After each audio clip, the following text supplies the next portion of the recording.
लोकसभा चुनाव की तारीखों के ऐलान के साथ ही भारतीय जनता पार्टी के तमाम नेताओं की तरफ से जोरों शोरों से प्रचार किया जा रहा है। लेकिन अब हर किसी के मन में यह सवाल है कि आखिर इंडिया गठबंधन का क्या होगा, क्योंकि पश्चिम बंगाल की बात करें, ममता बनर्जी पहले से ही विड्रॉल कर चुकी हैं। उन्होंने अपनी तमाम सीटों पर जो है टीएमसी के विधायकों को उतार दिया है और साफ तौर पर यह कहा गया कि देखिए हमारे ही प्रत्याशी जो है वो चुनावी मैदान में उतरेंगे। लेकिन इन सब के बीच में अब इंडिया गठबंधन पूरी तरीके से टूटता हुआ नजर आ रहा है।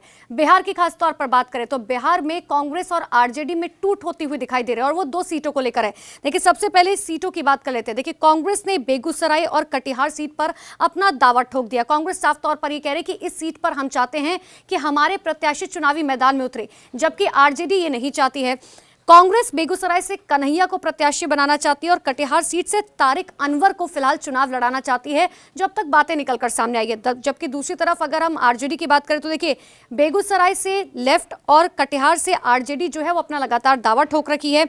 अशफाक करीम को कटिहार से आरजेडी प्रत्याशी बनाना चाहते हैं। तो ये 2 सीटें हैं जिनको लेकर अभी फिलहाल तनाव बरकरार है। दोनों पार्टियों के बीच में लगातार बैठकों का दौर जारी है, लेकिन अभी ये नहीं समझ आ रहा कि आखिर आगे क्या कुछ होगा।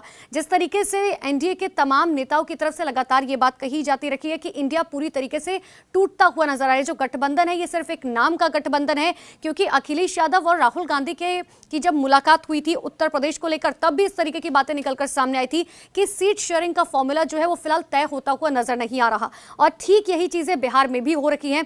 अब आप ये समझिए कि बिहार की स्थिति जो है वो किस तरीके की बनी हुई है कि 2 सीटों को लेकर कांग्रेस और आरजेडी में फिलहाल रार है। अब ऐसे में क्या आरजेडी मानती है या कांग्रेस मानती है, क्या बेगूसराय और कटिहार सीट को लेकर जो विवाद चल रहा है ये सॉल्व हो पाएगा या नहीं हो पाएगा, क्योंकि लोकसभा चुनाव की तारीखों का ऐलान हो चुका है। तेजस्वी यादव खुद चुनावी मैदान में है, राहुल गांधी लगातार भारत जोड़ो न्याय यात्रा कर रखे हैं। लेकिन इन सब के बीच में ये 2 सीटें ऐसी हैं जिनको लेकर बिहार में जो गठबंधन होने वाला है वो टूट की कगार पर पहुंच चुका है।